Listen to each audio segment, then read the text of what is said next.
বেশি কিছু না, অর্থ মন্ত্রণালয়ের অধীনে 50টা সিটের বিপরীতে 25,000 সামথিং পরীক্ষার্থী, তা অফিস সহকারী।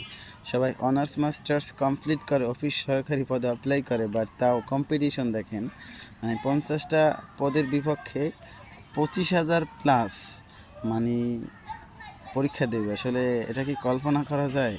এই হলো আমাদের দেশের চাকরি খাতের অবস্থা, চাকরি খাতের ব্যবস্থা। সবাই শুধু ক্ষমতা ক্ষমতা ক্ষমতা এগুলো নিয়ে দৌড়াদৌড়ি আছে, বাট শিক্ষিত সমাজে তাদের মেধা আসলে কতভাবে মেধা, আসলে আপনি একজন মানুষের মেধা কিভাবে যাচাই করবেন? যদি 50 জন 50টা পদের বিপক্ষে 25,000 মানুষ লড়ে, সেখানে আপনার মেধা কীভাবে যাচাই করবেন? আসলে আমার জানা নাই, ঠিক আছে। আর বাকিরা যে বাদ যাবে 50 জন ছাড়া, সবাই কি মেধাবীহীন?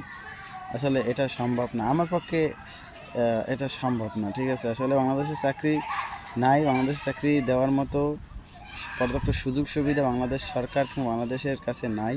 তাই আসলে এই সমস্যাগুলো, সবাইকে শুধু মেধা মেধা করলেও হবে না, চাকরির সুনির্দিষ্ট খাত এবং চাকরির সুনির্দিষ্ট পদ এবং বেশি বেশি পদ তৈরি করতে হবে, যেখান থেকে ছাত্ররা কিংবা শিক্ষিত সমাজ চাকরিতে অংশগ্রহণ করবে এবং তাদের নিজের মেধা মোটামুটি হলে যাচাই করে সে যেন চাকরিতে মানে একটা চাকরির সুযোগ পায়, সেই ব্যবস্থা যেন সরকার নেয়।